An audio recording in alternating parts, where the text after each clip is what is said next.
Hey there, friends. Welcome to your weekly energy update. Got some interesting energy coming in the coming week that could be a little bit destabilizing at first, but hopefully by the end of the week it's actually going to create a kind of clarity and maybe even greater stability as a result of what happens. It's been great stepping in with those of you that are doing the 10-day meditation challenge with me in the community portal. It's felt very powerful on my end, and I know that there are others that are really enjoying it as well. We've got those videos of each morning's meditation up, so anybody that wants to join a little bit late, you're welcome to hop in and mark off this fall in the northern hemisphere and the spring in the southern hemisphere. With some good deep meditation commitment. So let's take a look at the week ahead. We've got for our first card our Seven of Swords, and this can be this tricky, sneaky, underhanded energy. So if anybody has been dealing with a sense of like something isn't fully being told, some trickery that's happening behind the scenes, this can also be manipulation. If you've been feeling like there's something going on, it makes sense that this card would be showing up right now. Not a very easy card. It's important. This could be something that is happening to you, whether there's somebody that is not giving you the full truth, or you are learning about events happening in a way that you didn't know they were happening. This could be something that's happening to you externally. This is also always a good time. I am very much aware of this moving through our collective energy right now, of really looking inward and seeing where some of our integrity might be missing. The places where we're missing we're not hitting clarity, we're not being in full alignment with certain things. There's something that's happening collectively that's asking us to get more precise with our honesty, with our sense of self, with the way that we're showing up in life. So this can also be a sign of like noticing where it is that you might be bending the truth yourself, noticing where you might be outright trying to deceive or manipulate somebody. But this is a good, this is a good indication of getting clear about your own integrity and your own alignment.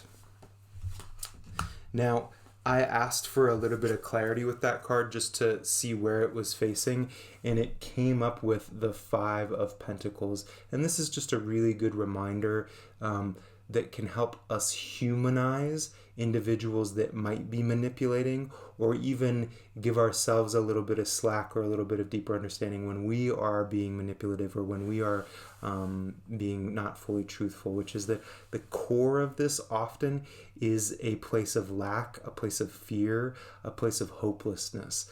Most humans, there are sociopaths out there, but most humans don't outright want to manipulate people just because that's their modus operandi. Most people are manipulative or are lying because they've got their own sense of insufficiency, their own pain, their own sense of lack, and that's creating this kind of willingness to manipulate people, willingness to lie about things. So, second card for the week is our Hierophant card, which makes me really curious if this has to do with either an institution that you're a part of.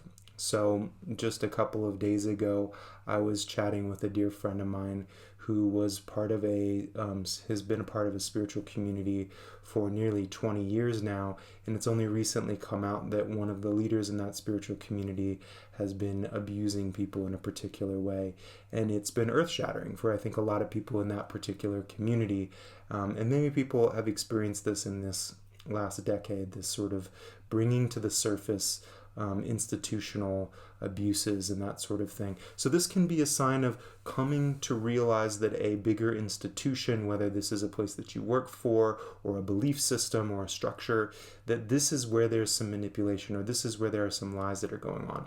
On the other side of this could be This could be a marriage, this could be what has been a very traditional relationship, and coming to realize that maybe there's a bit of maybe there's been a bit of manipulation going on. Maybe there's been a bit of misuse that's been happening. So it's interesting because this can be pointing towards where this Seven of Swords is what this is speaking to. It's also part of the remedy. So the Hierophant also asks us to return to the tried and true methods. When we are hurting, when things feel confusing or uncertain, we can return to what's already been established. This means rituals. This means ways of taking care of ourselves. This means relationships that feel reciprocal and well-grounded.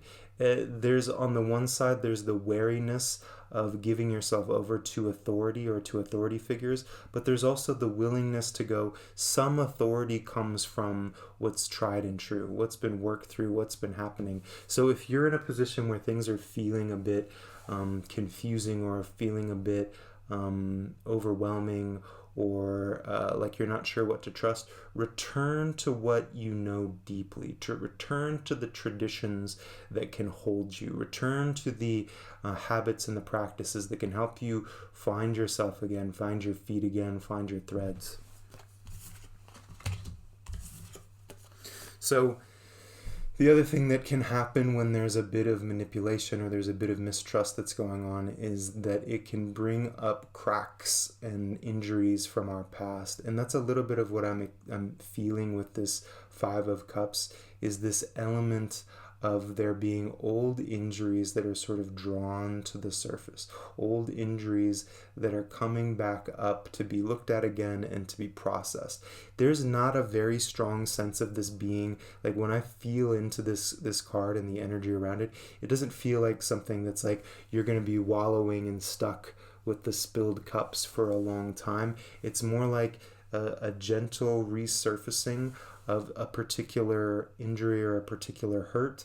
And now with more clarity, with more wisdom in your life, you're able to digest it quickly and move forward, cross the river to the castle over there. The other interesting thing about this particular card, the Five of Cups, is that it can also be interpreted as a kind of sacrifice, which means if there's something that is out of whack or out of alignment, and you're realizing that you no longer want to be a part of that institution or that relationship or that situation, there's going to be a sacrifice regarding moving away from it.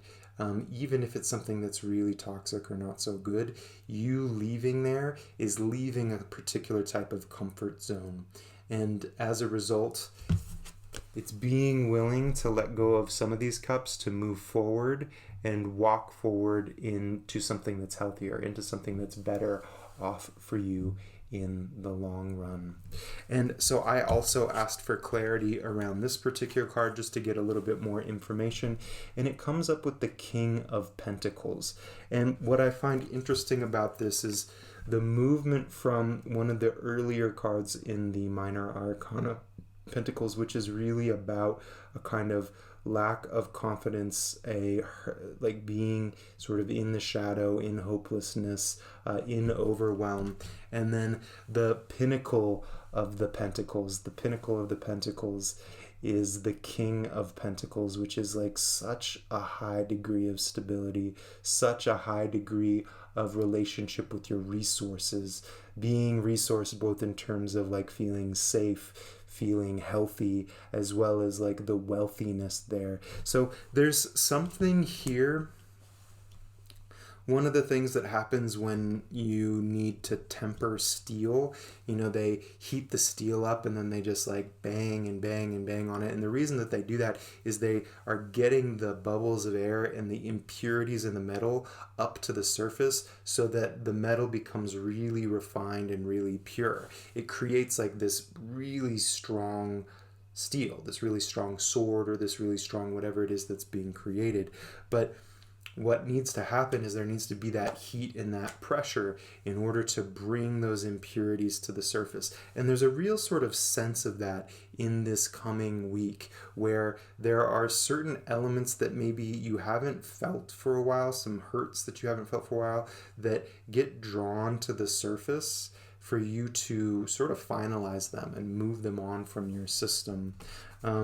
It's just a good week to do a little bit of self analysis and just noticing, like, where are the places that you are in integrity and alignment, and where are some places that are a little bit out of whack, and just noticing the kinds of relationships, whether those are relationships with people or with businesses or institutions, and how those relationships are landing in your life right now.